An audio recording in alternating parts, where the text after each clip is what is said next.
best thing I can do is give this person some sort of context, and it'll tell us why the crime was committed, i.e. motive. I think the chemistry is telling us that this person is playing a very careful political and religious game. And you think there's all this political upheaval going on in ancient Egypt, and it's encapsulated in a tiny sample the size of a pinhead. Just because they're 3,000 years old doesn't mean that we can't apply modern forensics and come up with good answers. I'm far from convinced that's going to be an easy job. It feels like it's doing more damage, if you see what I mean. This is a really exciting find and a brilliant result for this sort of experimental archaeology.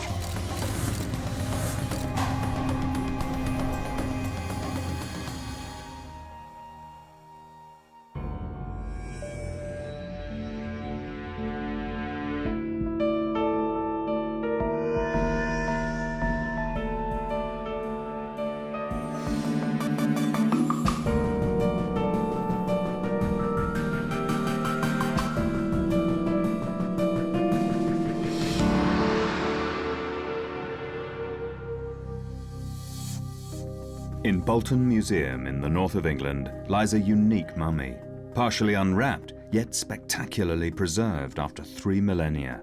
Her identity shrouded in mystery, her cause of death lost to history. This is a great mummy, fantastic preservation. The coffin and mummy are probably our two most popular pieces in the Egyptian gallery, and you can see why. Yeah, absolutely. It's a beautiful coffin. A number of people have studied it in great detail. We know it's a very fine example of its period. We know who it was made for and what the owner was. Yeah, there's a lovely image there of the person it was made for, obviously a lady of very high status in her fine linen robes and lovely wig. Yeah, and you can see she's making an offering to a deity, and then here on a panel of inscription you've got her name and title. She's the lady of the house, the Chantress of Amun, king of the gods, and here's her name, Tau-Henut. So we know who she was and what she did. One thing I have noticed, it does seem to be an incredibly tight fit for the person within. So I'd be a little concerned that when this was actually completely wrapped, I can't see how this person would have fitted inside this coffin. You can really see where the shoulders are brushing against the sides of the coffin. The mummy, as you say, would have been a good deal fatter when it was intact. There's definitely something suspicious here. We need to get the mummy out so we can have a good look. Dr. Joanne Fletcher's mission is to take this misfit mummy, bring it to life, and then find out how that life came to its end.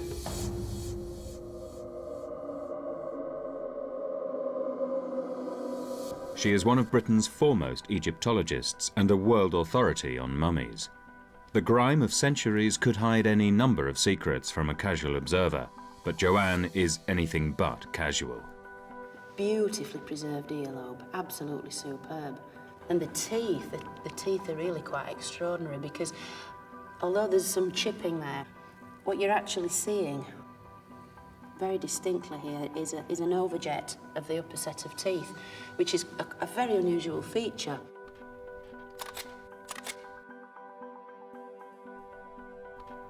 The initial physical inspection is crucial. In her work, the tiniest details often provide the vital clue as to how someone lived or died. Together with her team of elite scientists, Dr. Fletcher has investigated mummies on almost every continent. This is going to be a tough case for the mummy investigation team. Dr. Stephen Buckley is one of the world's top archaeological chemists. He uses cutting-edge techniques from the world of chemical research to identify substances in, on, and around mummies. Duncan Lees is a forensic archaeologist specializing in high-tech survey techniques. His forensic expertise means he's called in to investigate modern crime scenes all over the world. Jill Scott is an Egyptologist and an expert in the preservation and conservation of mummies. Her research skills and wealth of archaeological knowledge make her perfect as the team's archive and background researcher for the investigation. The challenge is now on. The team may have the tools of modern forensics, but with little information to go on, they'll need all their investigative skills to unlock this ancient mystery. Dr. Fletcher's briefing gives the team a starting point for the investigation. The coffin apparently has been studied by quite a lot of academics over the years. They know plenty about the woman it was made for. You can see its beautiful colours. This is the lady herself. She was a priestess. So you can imagine this in its complete state. There is no way that body would have fitted originally into this coffin. It seems to fit into me. I mean, it's in there. Yeah, but you can see it here. I mean, where the body's gone into the coffin, particularly around the shoulder region, it's taken off paint down the side of the coffin where it's been squeezed in. Egyptian mummies were generally very well wrapped. We've got documented evidence of, up to 250 square metres of linen wrappings being used on these individuals. The mummy's size is a clear sign that something's not right, but the team is going to need more to go on to have a chance of cracking the case.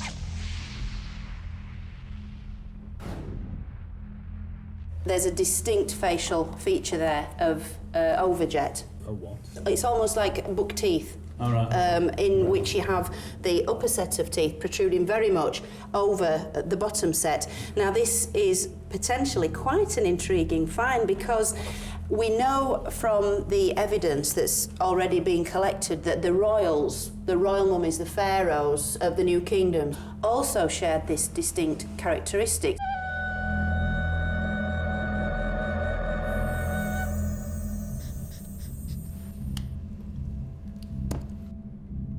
For the ancient Egyptians, everything connected with death was significant. If the team's going to find out who she was and how she died, they can't afford to leave any stone unturned. One tiny mark on the mummy's face could be the key to the story. I think for me it's the pockmarking on the skin, whether this is embalming to do with the mummification or whether it's something else. Or just bad skin. Well, hasn't it been suggested that the mummy of Ramesses V had smallpox because he's got these pustules on his face? That's true, but the science wasn't particularly convincing. The next step in the investigation will be critical. The 3,000-year-old mummy is priceless and incredibly delicate. If the team put a foot wrong while they're gathering evidence, they could destroy the very clues they're looking for. Any human contact could contaminate the chemical evidence, so Stephen Buckley takes his samples first. Every substance has its unique chemical fingerprint. Stephen's analysis of embalming materials can yield clues about ancient trade routes, religious strife, and even the politics of ancient Egypt. The combinations of ingredients used for embalming vary enormously over the thousands of years of Egyptian history, and identifying the chemical mix in a particular case can help pinpoint a date. If Stephen can identify the individual chemicals present in these samples, the specific combinations could have a symbolic significance that will tell us about the mummy's life and death. The chemical analysis will take days, if not weeks, to process. The next move is down to Dr. Fletcher. She calls in some specialist help to examine the pictograms that cover the side of the coffin. Could hieroglyphics expert Alan Fildes reveal vital information for the team? So, Alan, what do you make of these particular hieroglyphs? 21st Dynasty. Yeah. You can tell by the yellow and the orange. We have Nebet Per, again, lady of the house, Chantress of Amun. So Who's she's got... sung before the gods and played Yeah. instruments for the gods in the temple. A very high status Presumably lady. at Karnak, quite Absolutely. possibly. Karnak Temple, she'd be sort of a regular performer before Absolutely. the gods. There's an interesting story here, isn't there? Nearly every detail of the mummy's life is apparently recorded on the coffin. She was a singer, probably at one of Egypt's greatest temples, Karnak, participating in rituals with a sacred rattle called a sistrum. It's a great start for the investigation. But we've certainly got plenty of clues to go absolutely. on. All the elements are there, we've just got to put them together and try and make sense of it all. Another mystery upon us. But a lovely piece of work. The title written on the coffin, Chantress of Amun was just as much a badge of social prominence as a job description. Chantresses would be high-class women who would spend 1 month in 3 assisting at temple ceremonies.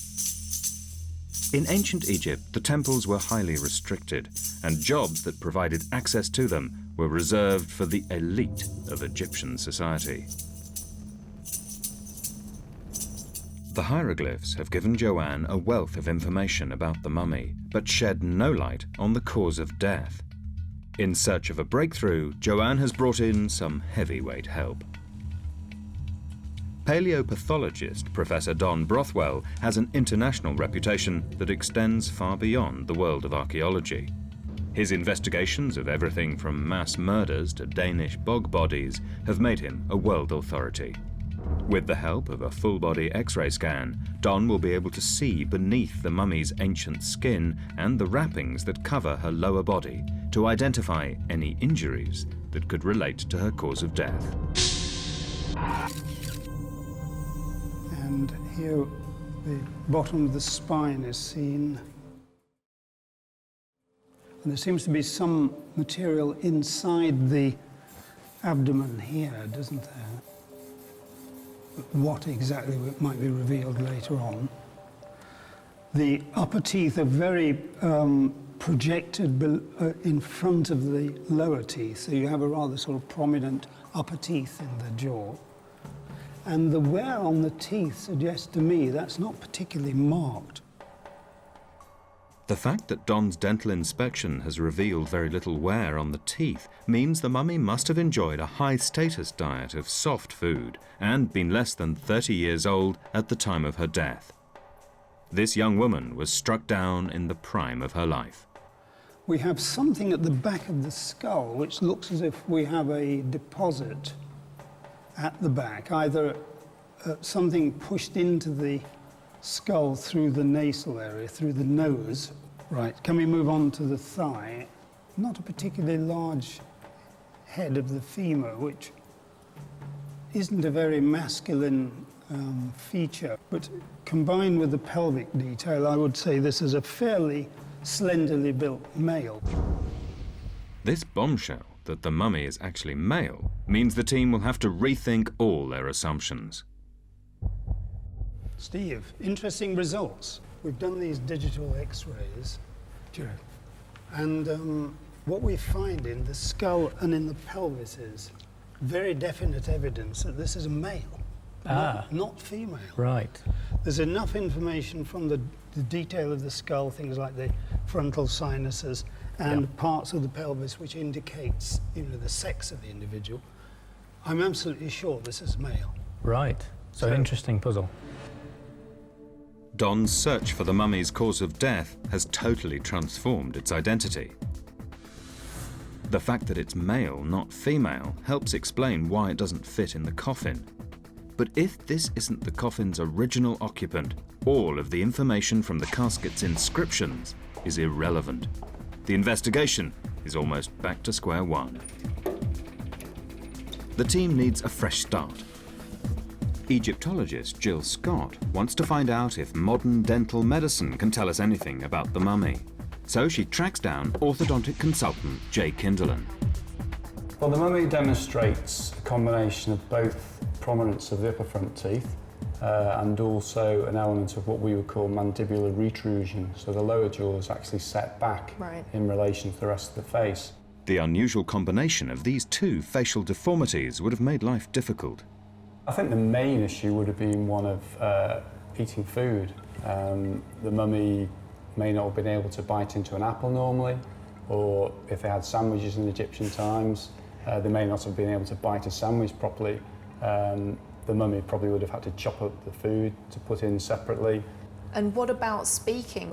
Absolutely. I mean, there are many sounds, including plosive sounds, where you would put your lips together to make the necessary noise. Our mummy really wouldn't have been able to function in that way, and lisping would have been a real problem.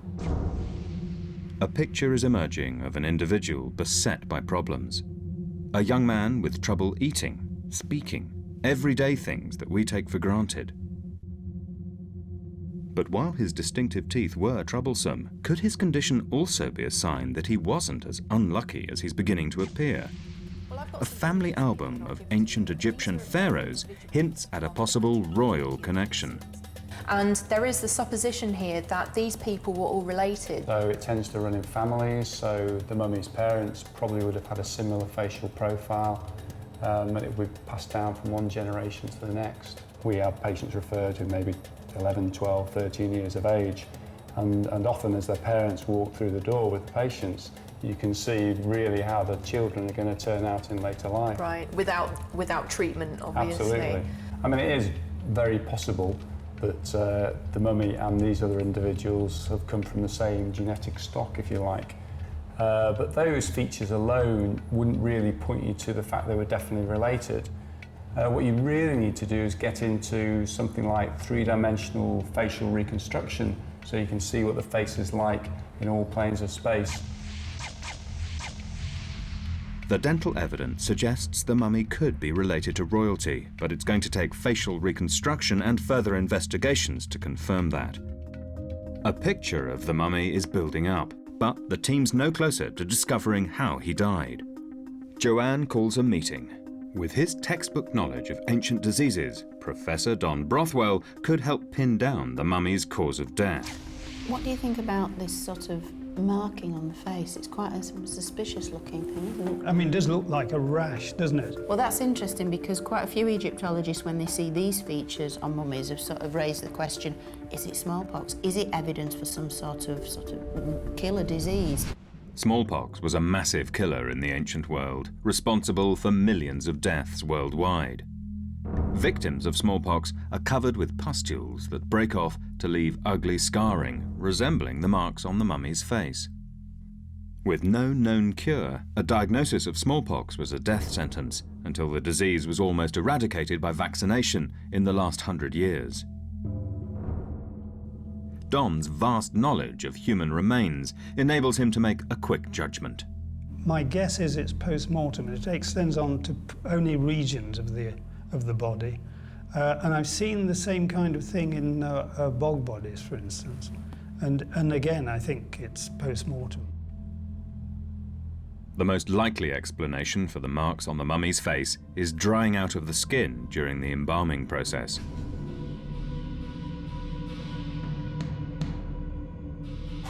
With the killer disease eliminated as a cause of death, the team turns to in-depth analysis of the X-ray results for answers.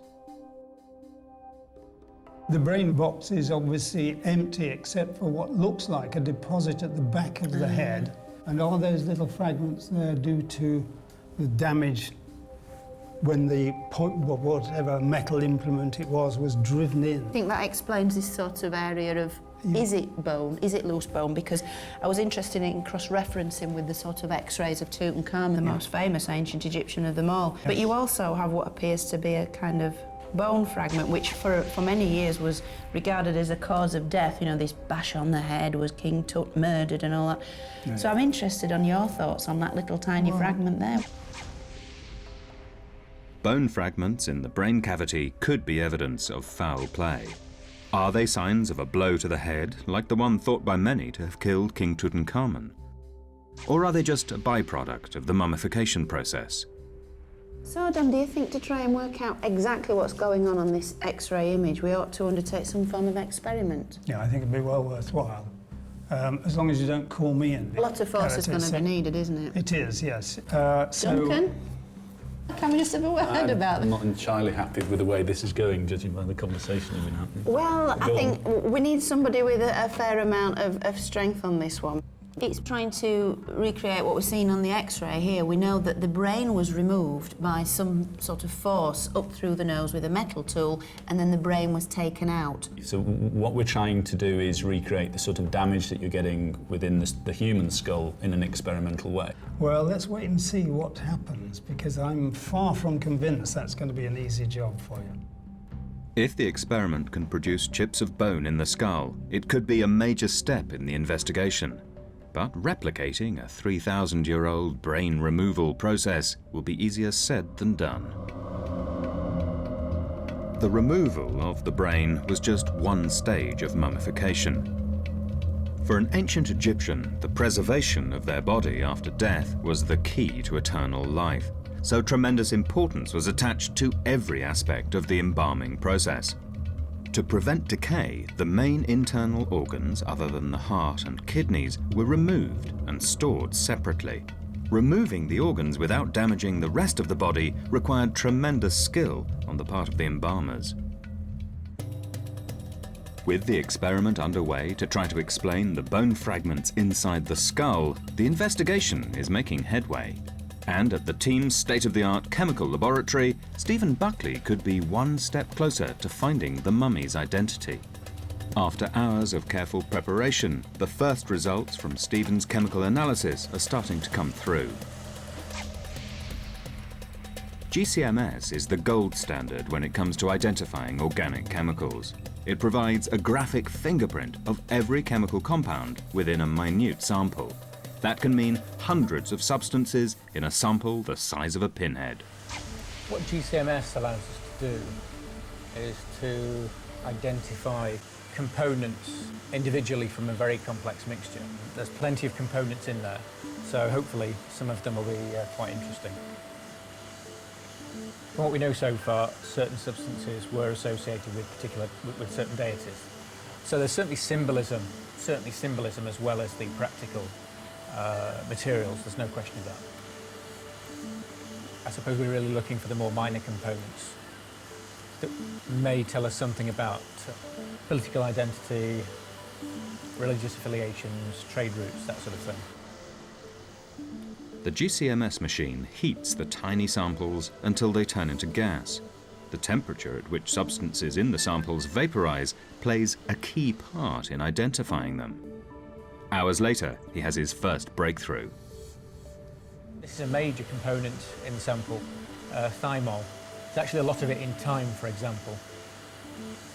What it certainly points out already, to me, is that the embalmers knew their stuff, that they were choosing materials that would genuinely have preservative properties, antibacterials. So thymol is quite a powerful antibacterial. Identifying 3,000-year-old plant residues would be impressive enough, but not for Stephen Buckley. He can even tell you what altitude they grew at. What we certainly have is a conifer resin.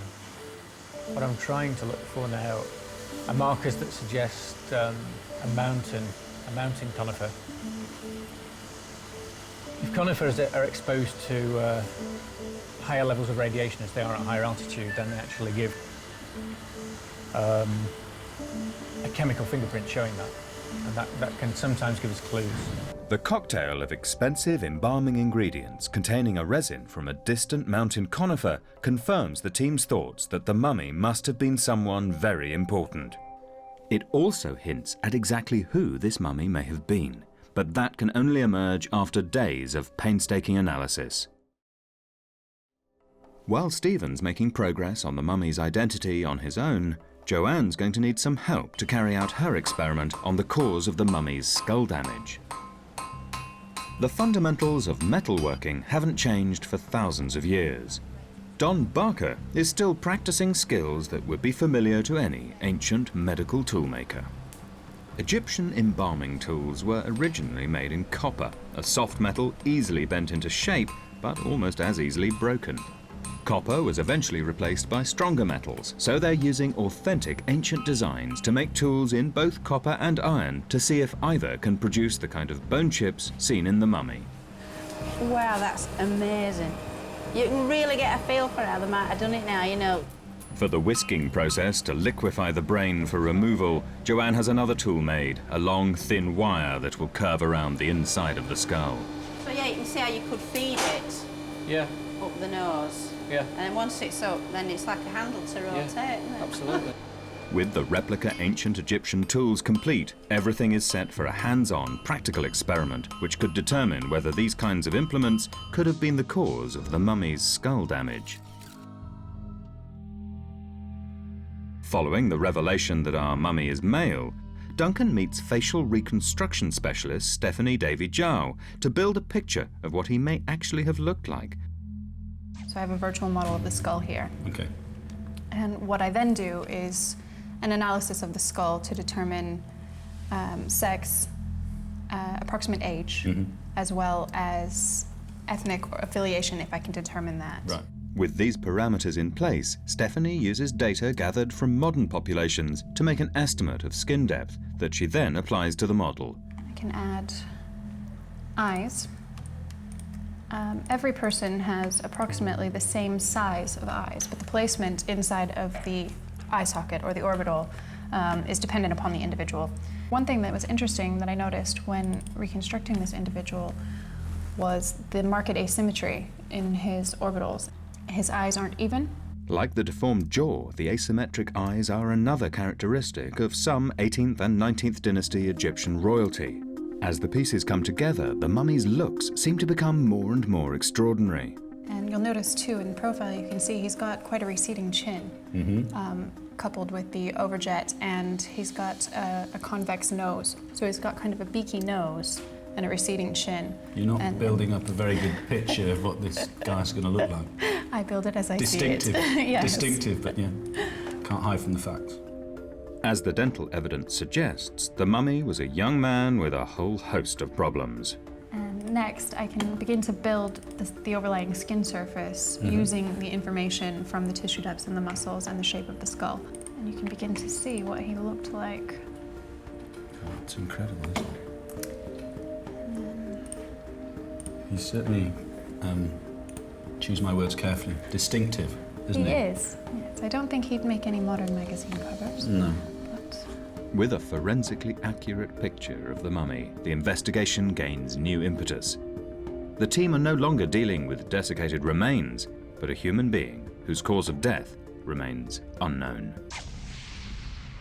Duncan and Joanne are poised to conduct the experiment that should help decide whether the mummy was killed by a blow to the head or whether the bone chips in the skull are the product of embalming. With human volunteers in short supply, the team have to compromise.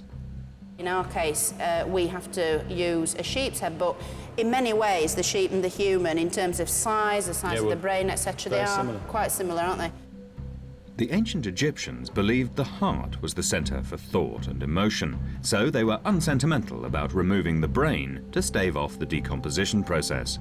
But with this, the idea was that it was forced up inside the nose, broke the top of the nasal bone, and then the brain inside kind of whisked, liquefied in effect, and then it could be drained out back down the nose.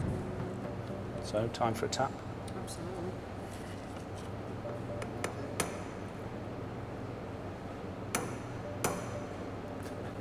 Horribly easy. Just a few minutes into the experiment, the team suffer a setback. Now look, it's bending. And that's exactly what the blacksmith said would happen. If we mark how far it's gone up, that must have gone through into the cavity, and it's bent around. With the copper tool out of action, Duncan is going to have to use a more modern iron version to stand any chance of recreating the damage in the mummy's skull.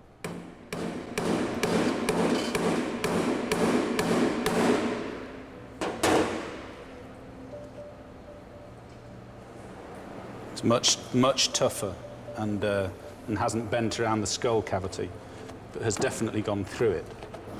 In fact, I'm probably not going to be able to take this out again now.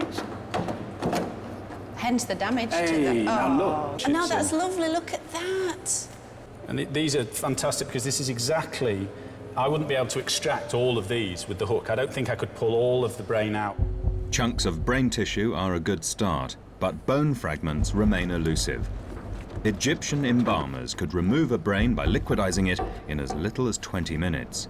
If Duncan can't produce bone chips in this time with the more destructive iron tool, the test must be considered a failure. So the 20 minutes is up, Duncan, so how's it gone? Look, I can't actually quite believe I'm saying this, but it's been incredibly interesting. I mean, what I've been able to do is extract actually quite a lot of the brain tissue here using both the smaller and thinner whippier action, but also with the heavy-duty tool as well. Material has been coming out, but what's interesting me most of all is that within this material there are chips of bone, really very clear shards of bone. That's exactly what we were seeing on the X-rays of the Bolton mummy. I'll just take the skull and tip it up here and see whether we get anything coming out through the nasal cavity. I have spent a long, it's a good 20 minutes and violently moving the instruments around, but what we get is a big fat zero, absolutely nothing. The brain may not have completely liquidized in 20 minutes, but the experiment is still a major boost for the investigation. The brain removal process has produced visible chips of bone. With the embalming procedure itself clearly capable of causing this damage, there's just no reason to suppose that our mummy was hit on the head. It must be ruled out of the investigation. With one cause of death eliminated, the team are making real progress. Now, some hard work in the lab is uncovering exciting developments in the quest for the mummy's identity. Remnants of cloth from the mummy's wrappings contain telltale evidence.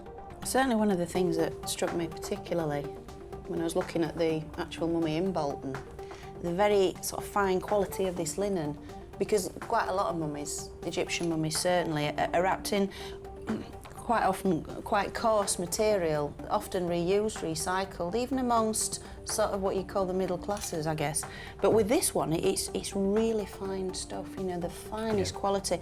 Definitely. And it's almost as if the linen's been applied, a little bit like papier-mâché. It's been applied in a thin layer and then coated in something, and then another layer of wrapping applied and another layer of coating. So I'd really be interested to see if the coating's applied on each layer, and certainly at different areas of the body.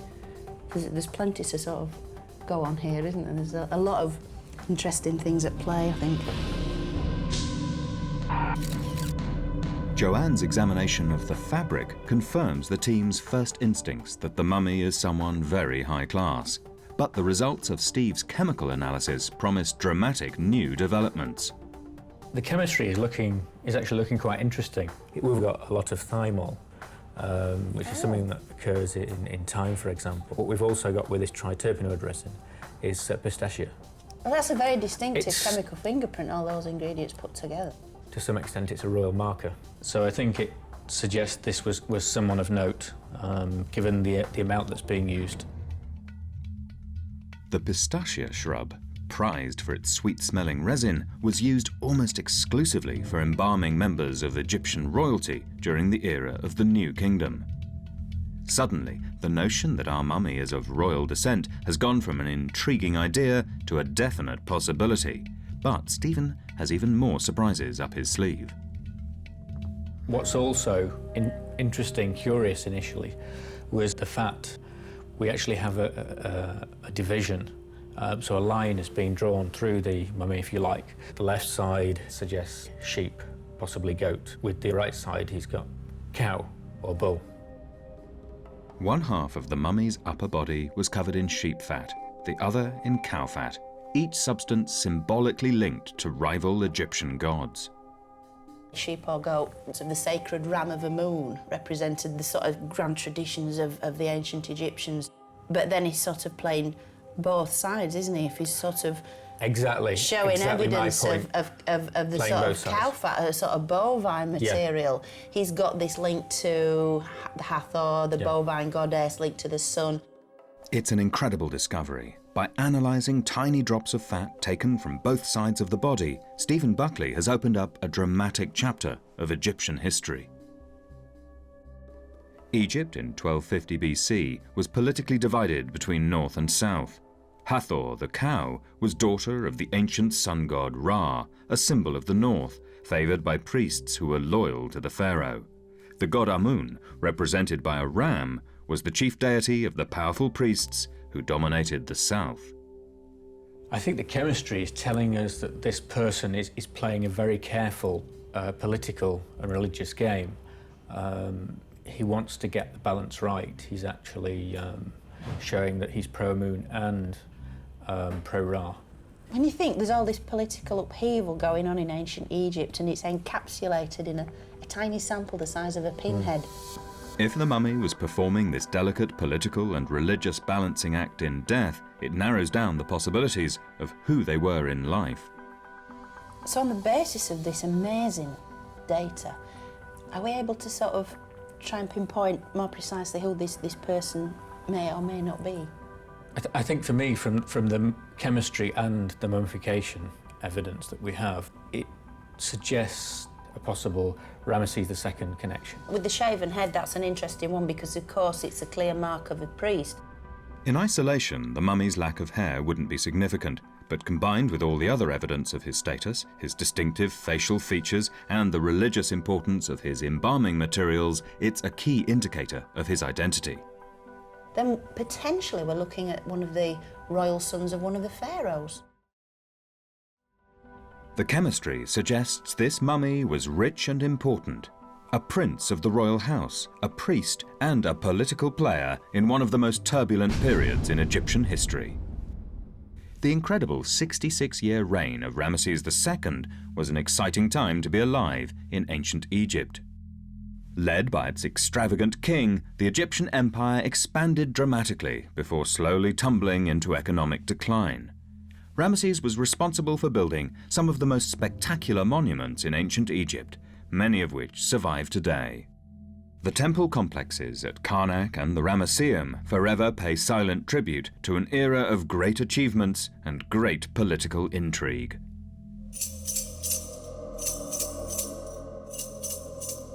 The teeth, the eyes, the chemistry, and the shaven head all point to one identity. Of the hundreds of children that Ramesses II fathered, many would be sent into the priesthood, where they could enjoy some of the most powerful and privileged positions in Egyptian society. From within their magnificent temples, the priesthood could exert control over every aspect of Egyptian life. The team are managing to put together an extraordinary picture of who this mummy was in life, but they're no closer to knowing how he died. For an answer to this vital question, they'll need some high-tech assistance. A CAT scan, computer-assisted tomography, uses a series of X-rays to build a 3D image of the body. Hundreds of images taken from 360 degrees around the body are combined to build the picture. With this state-of-the-art imaging device, paleopathologist Don Brothwell can find traces of injury or illness in the ancient mummy that would elude a normal X-ray. What we're hoping to find here is any evidence of abnormality, so we ought really to look particularly to see whether we can find any incision.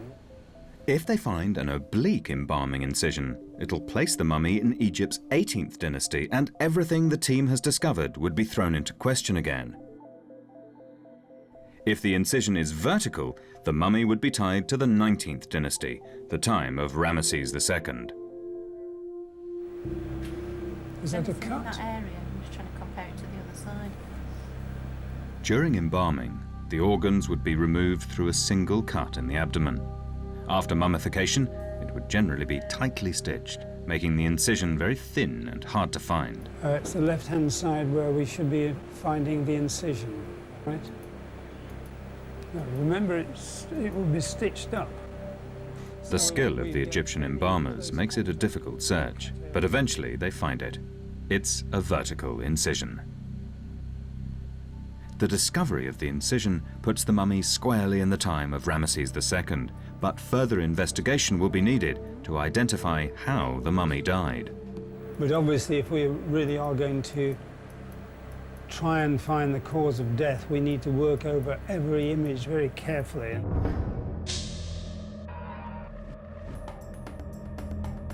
Back in York, detailed analysis of the CT scans has uncovered a surprise hidden beneath the mummy's wrappings.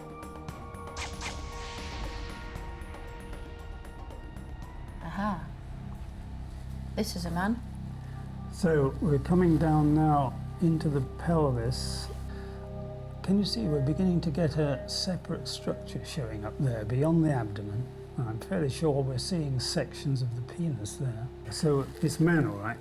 That looks very, very sort of dense.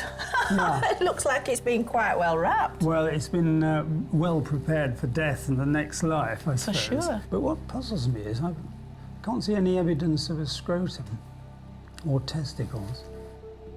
The embalmers have taken great care to leave the mummy well prepared for the afterlife, but their preparations have left us with a puzzle. We're dealing with a sort of section through the arm about here. Look how tight the skin is. Again, we seem to be dealing with a body with not very much tissue around the bone. It does look very high status, a member of the elite, and you'd imagine had a very, very high status diet. If there is this evidence of sort of potential emaciation, does that suggest this individual was undernourished? Well, it could be a disease, couldn't it? Or the alternative is a cancer. So could it be that that's causing this? Cancer can cause dramatic weight loss irrespective of diet. Just like today, it was a problem for the ancient Egyptians, even for young men in the prime of life, like the mummy. There's no good evidence of growths or erosions into tissue which suggest to me that it is, you know, that you've got secondary cancers. So no tumours or anything? No tumour evidence there at all, except for the thinness of the body. We might, of course, be dealing with a body where the actual tumorous tissue has been removed by the embalmers. Yeah, it's quite possible, given how skilled they were. Yeah, that's right. While the mummy's body shows signs of cancer, the cancerous tissue itself, like the mummy's scrotum, is mysteriously absent. Could these two absences be linked? Today, testicular cancer is relatively rare, but it can still be deadly. 3,000 years ago, it was even deadlier. The problem might be diagnosed, but was impossible to treat. When a cancer sufferer died, the embalmers were known to remove ugly cancerous growths so that their bodies were again perfect for the afterlife. The mummies of Ramesses II and his son Meneptah both had their testicles removed. Whether this is evidence of a hereditary vulnerability to cancer or simply a family mummification tradition is hard to say. But crucially, the scans have raised a real possibility for how the mummy died. At Bolton Museum, Don Brothwell joins Stephen Buckley in trying an old technique that could fill out the final branch of the mummy's family tree.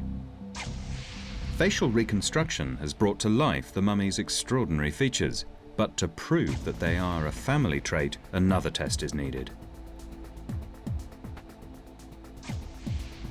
The facial features that determine a person's looks can be scientifically measured and compared with craniofacial measurements of family members.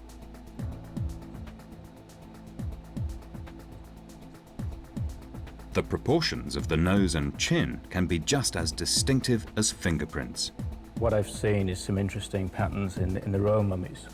And there's some hints at possible similarities here, so it's a question of what we can get out of that by getting accurate measurements here. Accuracy in these measurements is absolutely essential. The tiniest mistake could render the result meaningless. Upper facial height would be nice, that's but a problem, isn't it? That's right. The lip is obscuring the and preventing us getting an accurate measurement. So I think perhaps the X-rays might provide an accurate measurement there, I think. Yeah. Craniofacial measurements can be taken from a human body or from X-rays. It's an old technique dating back to the 19th century. Nowadays, it's rarely used in modern criminal investigations where DNA has become the single most important tool in positively identifying individuals. But DNA is vulnerable to extremes of temperature and is almost certain to have been destroyed by heat, time, and the substances used in embalming.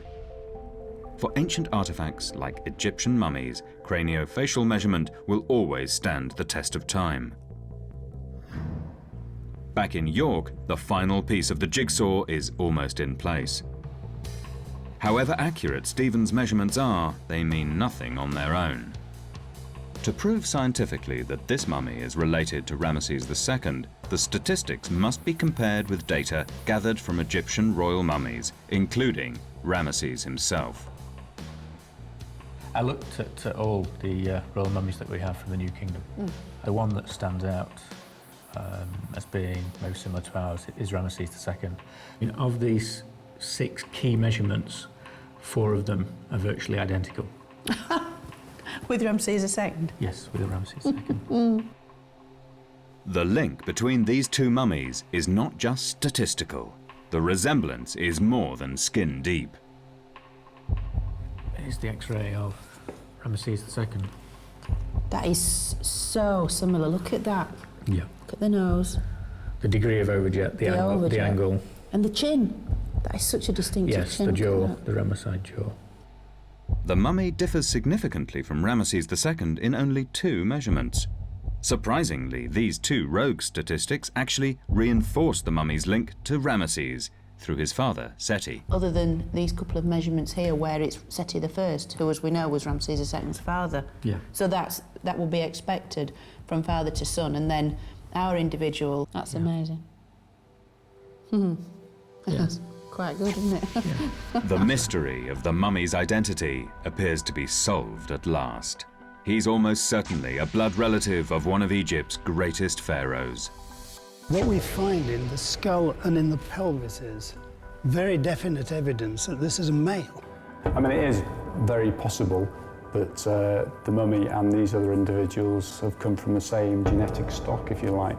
I think the chemistry is telling us that this person is playing a very careful political and religious game. That is so similar. Look at that. Or it could be a disease, couldn't it? Or the alternative is a cancer.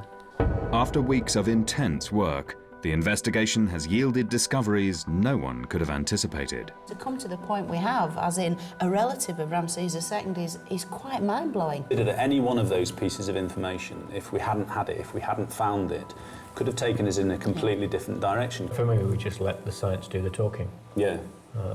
It speaks for itself. For this mummy, the science speaks volumes.